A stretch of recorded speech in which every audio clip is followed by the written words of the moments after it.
tell you that, like, there's never been anybody who's had the difficulty of that situation, elevated that late in the campaign. Why? What? Always begging for money and knocking on doors. We've got people knocking on doors. People don't want knocking. I have to make all these excuses for her. This, like I said, all this was this week was people who said, "Oh, she ran a flawless campaign." Problem, there was a 2014 study that showed that Fortune 500 companies were more likely to pick a female CEO if the company was struggling. He had a disadvantage. She didn't make a good case. Well, she didn't denounce the past stuff that people didn't like. She just tried doing on your door. Who in this day and age wants someone knocking on? Kids don't even like it when a phone call. That's like 2 years as president, runs a 50-state primary, is on television, does dozens of Democratic debates. Basically setting women up for the big job, but to also fail. If they did well, fine. But if they failed, like, look, we have a female CEO. Well, that's a good question. I mean, like Adam Schiff, he won, right? Big. And he won big. I like Westmore. Westmore's fantastic. Bill Maher, the ever-witty political commentator and host of Real Time with Bill Maher, has been on a tear recently, dismantling arguments from MSNBC pundits with precision and facts that are both sharp and unrelenting. His takedowns have been nothing short of iconic, and if there's one thing we've learned from watching Maher in action, it's that no one is safe, especially not the media elites who believe they can push their narratives without facing a serious challenge. This particular instance of Maher's brilliance came when he was confronted by MSNBC's John Heilman. Heilman, known for his ardent support of the left-leaning narratives, tried to defend the disastrous campaign of Vice President Kamala Harris. According to Heilman, the reason Harris lost the election, or at least didn't perform up to expectations, was because her message failed to reach the intended audience. However, Maher wasn't having any of it. Instead of getting bogged down by the tired talking points that often echo through the halls of MSNBC, he came out swinging with a cold, hard truth. It wasn't the message that was flawed, it was the way the Democrats were trying to deliver it. Maher pointed out that the real issue wasn't the campaign's content, but rather the outdated method they relied on. The Democrats, in their infinite wisdom, still clung to traditional media outlets like MSNBC and CNN, platforms that are notoriously biased and preached to the choir. They weren't reaching the people who needed to hear the message. Meanwhile, on the other side, Trump was connecting with a broader audience on neutral platforms like Joe Rogan's podcast and Theo Von's show. He wasn't confined to the usual media echo chambers that left-wing pundits are so comfortable in. It was that difference in strategy that Maher believed was the Democrats' downfall. But Maher didn't stop there. As if that argument wasn't devastating enough, he dove deeper into the issue of how the Democratic Party had chosen to conduct their campaign, or rather, how they failed to adapt to the times. Maher brought up how the Democrats' campaign methods, mass text messages, incessant door-knocking, and constant begging for donations, alienated voters. People are tired of being bombarded with intrusive, spammy outreach. In an age where privacy is constantly under attack, the Democrats' attempt to personally invade voters' spaces came off as an invasion of their privacy rather than an effort to connect. Bill Maher, as always, was spot on. And by the time at the end of that, most people knew who he was. Most people. Yeah. You put while failing, and that's what I feel like they did to Kamala Harris.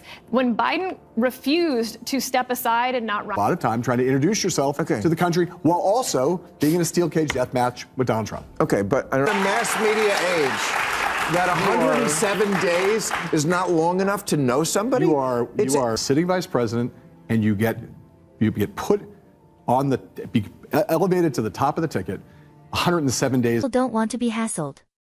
They want to feel like their concerns are being heard, not like they're just another notch in a political campaign's contact list. Maher expertly dissected the arguments of Heilman and other left-wing pundits, but the real hammer blow came when he pointed out that the Democrats had the tools to win, they just didn't use them properly. The party had a wealth of strong candidates, capable leaders who could have stepped into Biden's shoes and offered something fresh and compelling. But the Democrats were too busy playing identity politics. They were more concerned with optics, checking off diversity boxes, than with picking a candidate who could actually connect with the American people. In their desperation to appease every demographic, they chose Kamala Harris, a black woman, for the role of vice president, assuming that would be enough to secure support from women and the black community.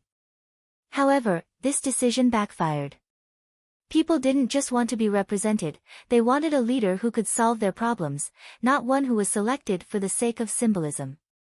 The failure to understand that crucial point, competence, leadership, and vision are what matter most, was the Democrats' undoing.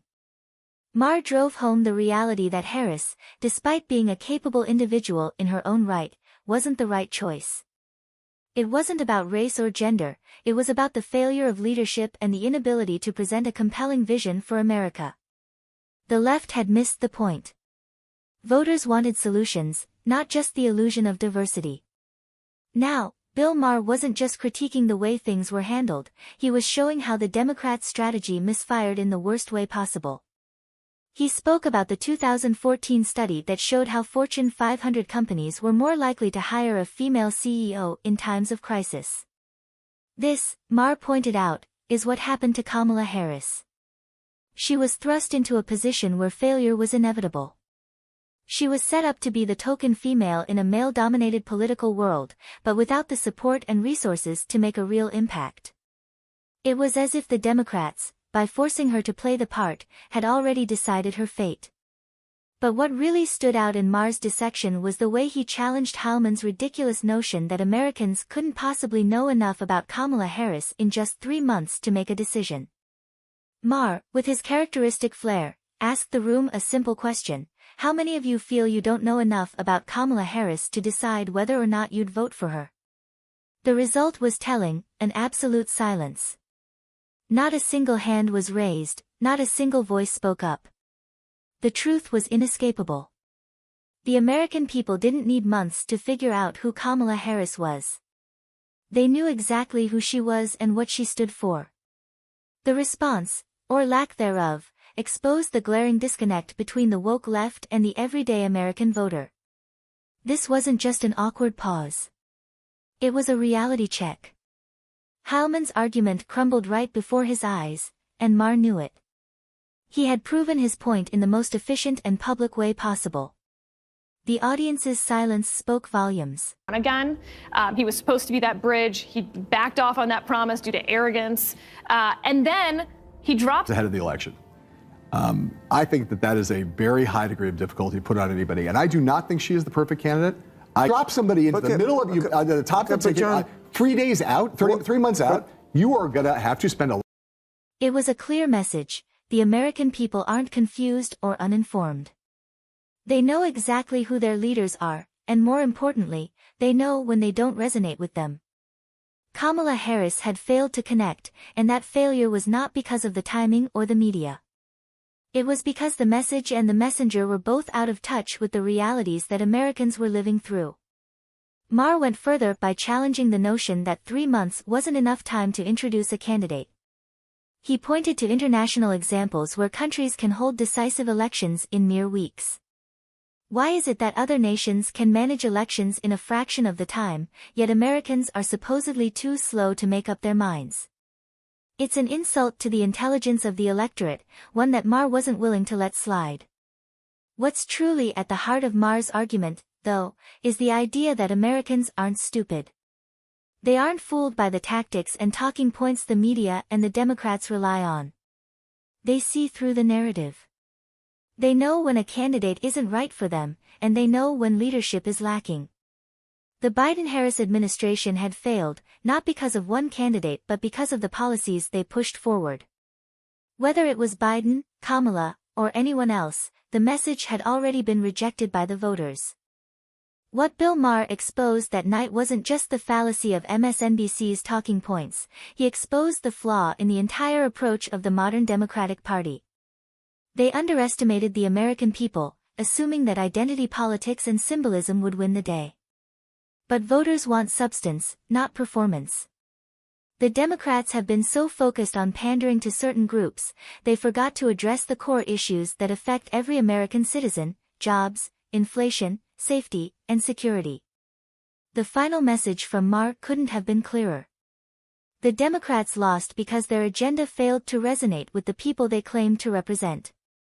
Until they realize that, they'll keep losing. And as for MSNBC pundits like John Heilman, it's time to stop making excuses. The American people aren't buying the narrative anymore, and it's about time the left woke up to that reality. In the end, Bill Maher didn't just prove a point about Kamala Harris or the failure of her campaign. He demonstrated that Americans are far more discerning than the media gives them credit for. We don't need months to figure out a candidate, we know what we want, and it's not the policies that are being peddled by the current administration. If MSNBC and their ilk want to continue to push this narrative, they're only going to find themselves exposed time and time again. And as for Bill Maher, well, he's clearly not done bringing the heat.